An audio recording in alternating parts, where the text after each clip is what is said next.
Hey folks, and welcome back to Retirement Roadmap. My name is Evan Fricks with Master Plan Retirement Consultants, and with me as always is financial advisor Mark Fricks. We're going to start out with a little recent world news today. Recently, a Nepali climber, Kamirita Sherpa, scaled Mount Everest for a record 28th time this month, the most by any mountaineer. The Sherpa's first ascent was in 1994. After his 28th descent from the peak, he was greeted to a hero's welcome. On May 29, 1953, Sir Edmund Hillary and Sherpa mountaineer Tenzing Norgay became the first climbers confirmed to have reached the summit of Mount Everest. What is significant, however, is that based on current research, they may not have been the first to reach the top of Everest, rather the first to reach the top and make it back down again. Mark, retirement is like reaching the summit of a great mountain, if you will. You put a great deal of time, effort, and planning into reaching the pinnacle, but oftentimes we see people not putting as much time, planning, and effort into making the trip back down again. Yes, I love this story. We use it sometimes in class. It's in my book about having a Sherpa. We call it a retirement Sherpa. And just like the story with Edmund Hillary, he hired a professional to not only get him to the top of the mountain because they know how to read the weather, what path is the right path to take, when to camp down, when to climb, all of this, but they also know how to get him back down. And so you think about the Sherpa story with Sir Edmund Hillary. As they're climbing, they're using up supplies, they're using up energy, they are getting tired, cold, and so by the time they reach their peak, they're not at their peak anymore, right? They've lost a lot of that peak. And so the most difficult part of the journey is coming back down. And so having that Sherpa being able to hopefully on the way up, maybe conserve some energy, conserve some food, but also once you've reached that goal, sometimes it's a letdown. It's almost like I'm a big sports fan. And so it's hard for a champion to repeat, whether it be Super Bowl, whether it be college football, whatever. The second time is harder because you've reached that peak, you've had the exhilaration, you've used up all that energy. A lot of things might have gone your way that year, less injuries or whatever. And then so that second time or coming back down the peak, which with us is, of course, retirement. Reaching the peak is, hey, I've made it. I can stop working. I don't have to get up at 7 a.m. every morning, whatever. So now I can glide is kind of the feeling that a lot of people get. And so the important thing about the first man that they think reached it and his friend, and I said friend, not Sherpa, was Irvin, and he was a best friend but had not been trained in climbing. Now, they were both experienced climbers. Don't get me wrong. Irvin wasn't a golf buddy, okay? He was a climber too, physically fit, but he wasn't a professional, not only at getting to the top of the mountain, and I'm sure they did all kind of research and everything else, but also getting them back down the mountain. And so that's why we love the story, because it does talk about the fact that it is important to have a guide to take care of that second half. Probably, and again, more important. I mean, think about when you're trying to reach the peak in retirement. How complicated is that? Okay, put money away. If your company has a 401k, put money in there. If they give you free money, take it. Okay, maybe buy some life insurance in case you pass away, if you got kids, a spouse that would be left behind, things of that nature. But it's not like rocket science. Okay, a lot of people think that once they reach that peak of retirement, that the road back down is just as simple. Hey, I'm just going to keep my money invested the way it is. I've always had to pay taxes. I'll keep paying taxes. I've always had income coming in, so I'll just take money out of my 401k. It's not that simple. And so I think the Sherpa story is a wonderful story in the fact that, I love to tell folks this. I mean, the greatest golfers in the world, we'll take Tiger Woods because it's a very common name. He has a coach. He has a Sherpa, and he works with him. And so, the best baseball players in the world have batting coaches and pitching coaches and all this. And so just because you're great doesn't necessarily mean you don't need tweaking, you don't need help. And especially as you get toward the end of your career, you need some extra help because, again, you're tireder, you're older, things don't work the same way that they used to work. And so I think the Sherpa story is a great way to illustrate the problems that can come in if you don't have the right kind of help. And Evan, I think the thing I hear the most is people don't know that there is a such thing as a retirement Sherpa. Now, we don't call ourselves that, of course. We are retirement consultants and advisors. But a Sherpa or a retirement Sherpa is much more than just an investment advisor. It's much more than a broker. It's much more than an insurance agent. We take a combination of that plus about 6 or 8 other roles, combine them together, because one day it could be the weather, the next day it could be the fact that we're running low on food, the next day maybe there's an avalanche or heavy winds, the next day I'm getting frostbite. I mean, so there's always something going on, and on the way down again, those problems are multiplied so much. So I think it's a great illustration, a great story. Make sure you get my book and read about that in the first chapter. Yeah, that's a good point, folks. Actually, if you go to our website, masterplanretire.com, you can find a link to Mark's calendar where you could schedule your complimentary consultation with him, discuss your woes, your fears, your joys, your goals in retirement and in life. But beyond that, you can also reach out to us. We'd be happy to send you one of Mark's books, which actually behind me, The Road Less Traveled. It's just a collection of poetry mostly. No kidding. It's a lot of stories, the Sherpa stories in there. A lot of metaphors and stories as well of people that we have worked with or come across, and Mark has come across in his long career, and what he learned from that in retirement planning, and how he applies his and our philosophy to retirement planning. So it's really useful. Give us a call. We'd love to get that out to you. That's masterplanretire.com. Check that out. So Mark, to recap a little bit, going up the mountain is the accumulation phase of our life. And theoretically, once we reach the top, that is the peak of our earning potential. That's when we're making the most money in our life, and hopefully we've been able to accumulate and save. And frankly, most of the tools that people are familiar with are all geared towards the accumulation phase. 401ks, IRAs, employer-sponsored plans, anything like that. That's pretty much what most people know as far as retirement vehicles or savings vehicles or investment vehicles, period. It's just all about that growth. But we know once we get to the top of the mountain, the same tools that got us up there are not the same tools that get us back down. Exactly correct. It's so interesting because we come in and we see almost every time people come in, they have the same accounts.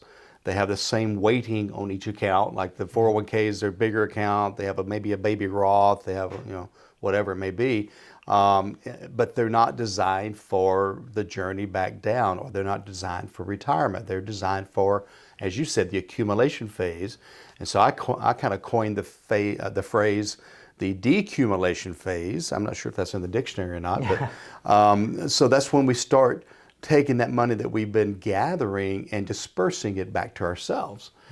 That may sound really simple. That may sound, but the problem is a lot of people think from a standpoint of how my grandfather retired. I've told this story before. I mean, Granddaddy basically worked at the mill for 40 years, had a great pension, Social Security was good, his house was paid for, CDs were paying 6 and 7%. And they learned to live on very little, right? And so he retires. There's not a lot of things to do. He didn't have a 401k or an IRA. They weren't in existence then, right? So the taxes of money coming out during retirement wasn't that big of a deal. And then he died a few years later. Didn't have to worry about outliving his money. No, not at all. And so that's not happening. You have an average couple that reaches retirement age. They estimate at least one of them, very high probability of them living to age 90. So if you retired 60 or 65, that's 25 or 30 years that your money's got to last.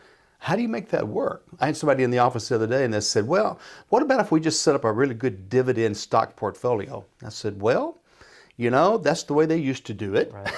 But the problem with that is, number one, dividends aren't guaranteed. And if you don't know, dividends are basically profits of companies that they share with the shareholders, just to make sure we're all on the same page.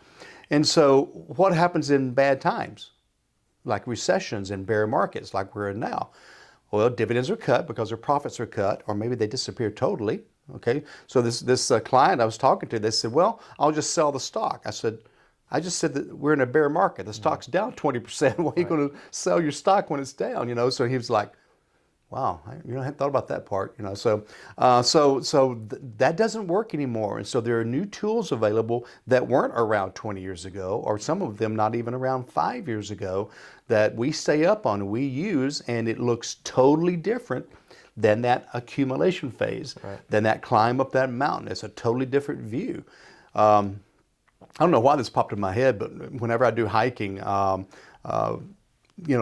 not sure if going up the hill is harder or down. I mean, I know it's hard to climb up a hill, but sometimes coming down, you're trying to stop yourself Yeah, yeah. from Different falling. muscle And group. yeah, it's a different muscle group, and maybe you're not as used to using those, but maybe that's part of the story as well. But it is so many different things. What becomes more important? Well, number one is Social Security. When should you take it? I'm just mystified and always surprised, I shouldn't be anymore, by how many people say, I'm retiring at age 66 and 8 months. Well, I know that that's what it says in their Social Security report is their full retirement age. Has nothing to do when you should take it, okay, or when you should retire. An income plan. You didn't need an income plan when you were working. Your income plan was you went to work and every Friday you got a paycheck. That was your income plan, right? And then you tried to make sure you didn't spend it all by the next Friday. In retirement, where's that income coming from and how guaranteed is it? Because I can tell you that there's very few people I talk to that are willing or able to live on 2 Social Security checks. Right. That's maybe $3,000 a month. And if that's what you want to live on and you can do that and get used to it, that's fine. You're okay, but you're still going to have an income gap. Because what happens with Social Security, Evan? It does not keep up with Inflation. Exactly. Well, and how many people do you know from your client base alone that really want to take a pay cut once they stop working? Really, nobody wants to. Right. And we try to make it where they don't. And in most cases, we're successful. Now, it always does depend on how much they want coming in, and so we work with them on that. What's your real after retirement budget? Because again, the budget's different coming down the mountain than it was going up the mountain. They're saying things you're going to want to spend money on in retirement, other things you're not going to have to spend money on. Okay, so there's just a different budget. So that's another thing that's different. Taxes are going to be different because when you're working, you don't pay much attention to taxes. You pay attention to what your check is, right? And then at the end of the year, you hope you don't owe money. If you do, you maybe take a little bit more taxes out during the next year. And I'd argue that there's probably a false sense of security for a lot of people because of their tax deferred accounts. Oh great, I'm saving on taxes, or even don't have to worry about that. Well, You will. decumulation phase is exponential when you have to add in the tax burdens as well. Many of us, many clients and many of us, we think in a micro world, which is this year I saved money on taxes because I put all my money in an IRA or a traditional 401k. But you got to pay the piper down the road. We've had tax shows before talking about that. So as that 401k grows and grows and grows, and then you start taking money out to live on, it is 100% taxable. Right. Well, we're geared to have that mindset. We're reporting our taxes every year. Many people have their own CPA or accountant that helps them out. So that is a very real and needed mindset. But one that is completely overlooked is that macro point of view. Yep, 30 absolutely. years down the road.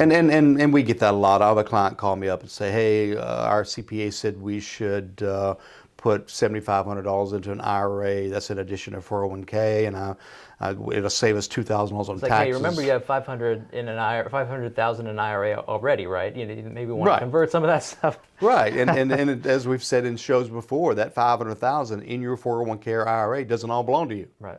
Part of it belongs to Uncle Sam or the IRS. How much? We don't know, because it depends on what your tax rate is in retirement. So many different things. We've not even touched on a lot of them at this point, but just a totally different look coming down the mountain than it was going up that mountain. Right, going down, you're carrying the weight of inflation, as you mentioned. Taxation, which covers many different types of accounts. Increasing medical bills is one that we didn't really talk about. As you get older, that's going to become more and more increasing. And again, the fear of outliving your money. Decumulation, focus on preserving the assets you have, making them work for you, and making your tax the most efficient as possible is becoming increasingly more important. Well, and two of the big ones that we run into a lot is, you mentioned healthcare, but on top of that, just healthcare itself, they estimate the average couple will spend $225,000 in retirement on medical stuff like deductibles and the cost of your Medicare Part B and your supplement. We haven't touched on long-term care. Right. So is there a plan? Do you have a plan for that? A plan is not going out and buying a policy. I'm not saying you should or shouldn't. That's not a plan. That's a product, okay? Let's come up with a plan. Maybe we don't need a product, okay? What about a premature death of one of the spouses? If you're living on 2 Social Securities, during the decumulation phase, so you lose a spouse, you're going to lose part of that Social Security is going away. If they have a pension, some of that or all of that may be going away. Okay, so you need a plan for that. So I'm very sure I'm not a Sherpa professional or know-it-all, okay? But I'm pretty sure the Sherpa has contingency plans on the way down. Well, the Sherpa is native to the Himalayan region. They are acclimated to the high altitude, deep knowledge of the terrain, the weather patterns. They're literally a hired guide to guide climbers safely up and down the mountain. Sherpa is a professional. And the one that broke the record, he's made it back safely every time. Yep. 28 out of 28. Yeah. And so that's kind of their job, is to make sure that the people that hired them get them back safely. I think I saw a movie a couple of years ago about a true story of somebody that climbed Everest, and I think a couple of them didn't make it back, and it was just devastating. And I don't remember the reason, if the Sherpa was tired or maybe it was a newer Sherpa, what it was. But even then, there can be failures, right? But this is to optimize your retirement, to make sure that either you don't become a dependent of your children, or you or just run out of money before you run out of life, end up living in nothing wrong with a tiny house or a camper, okay? I've got lots of people that are full-time RVers. Tiny house and RVing is chic now. It's very much so. By the way, a tiny house is really just a camper, isn't it? Just a different name? It just depends on how well you decorate it. Okay, all right. So nothing wrong with that, okay, if that's your plan, okay? And I've got several clients. I had one that the last meeting of their planning, to put the plan together, their RV was parked in the parking lot. They drove from there and hit the road, okay? That was their plan. But anyway, all that being said, you want choices. Well, something that what we always are talking about, the dangers and risks and the gotchas or things that we miss or don't consider. We've spent a lot of time talking about those already. But one of the key points that is equally as important is making sure you're enjoying the journey down the mountain. You're in the Himalayas. It's a beautiful region. You've got views as far as your eyes can see. You can enjoy the efforts of your labor and hopefully take in some of the views on your way down. And that's what we try to provide, as well as making sure that people have that enjoyment in their retirement. They're not concerned about where's my money coming from, what's the market doing today. We don't want people who are logging onto their screens every day who are just what happened to my market, what happened to my account today in the market, what's going on. And thankfully, we don't get too many of those calls, because we try to provide that peace of mind for folks so that they can truly enjoy their golden years. Yeah, would it be nice to no matter what the market's doing, to know you got guaranteed income for life? That would be nice. I've got people that I've seen retire, did not hire us, and they spend their days, just as you said, logging in. My account's down, the check's fixing to come out, I'm going to be selling low again this month. Hey, the average bear market is, I think, 1.4 years. And it takes up to 3 to 5 years to recover back to where you were. Well, imagine if you're taking the $1,000 out a month on top of that. Yeah. You may never recover totally. So, a plan for income is over here, a plan for growth is over here. Keep them separated. Well, bear market or not, we also know that the market is more volatile than it has ever been. We see that every day. And if you're taking income regularly from an account, what are you going to do? Are you going to time the market every time you need a paycheck? I mean, that's crazy making, first of all. And I can't imagine a bigger stressor for your nest egg to watch it start to dwindle as you cut into... I can't imagine that either. Yeah. And we know the last 20 years, so the last 100 years, the market has averaged right at 8%. It's been consistent. Down 6 one year, up 12 the next, average of 8. Since the turn of the century, since the year 2000, it has averaged slightly over 6. So almost 2% less average. And that's a pretty long period of time, 22 years of time. and we have 2% less growth over a long period of time, is that going to continue? I think it will. Volatility, I think, is here to stay for several reasons. Number one is over 70% of all trades are done by computer. So if that computer instantaneously reads the need to trade something, every computer that is trading is going to make the same trade. Immediate. And now you have 70% of the computers trading Coke. And that's going to make the Coke stock that much more volatile. Imagine them doing all of these trades all the time. World events is also critical. And I think another one that's not talked about as much is social media. Oh, yeah. You start reading on there, about different companies and even the fake stuff where people, I still don't understand how that worked. Maybe you can explain it to me. How all these people got together, sold the same stock or bought the same stock to drive up the price. The GameStop, yeah. Exactly. So social media is driving all that too. And so it's so, look at what's happening now with people boycotting Budweiser, because of just one little advertising decision. 20 years ago, nobody would have even seen that. Well, and that's a huge risk too. I mean, I don't know if you would call it political or cultural at this point, but Americans especially, we're so divided between perspectives now that even a company, I mean, you got to be careful no matter what you do. Yep. You're going to be offending You're going to make somebody mad. And, Yep. that adds to volatility. As silly as that might sound, like a cultural war, if you will, Yeah, very much how so. much of an effect that could have. So, Yep. absolutely. Yeah, and again, I don't think that's changing. No. I think it's going to get worse before it gets better. So lots of differences in that trip down. And the biggest thing, Evan, is people need a retirement Sherpa, and that is exactly what we are. And if we can help them out, we'd love to meet with them.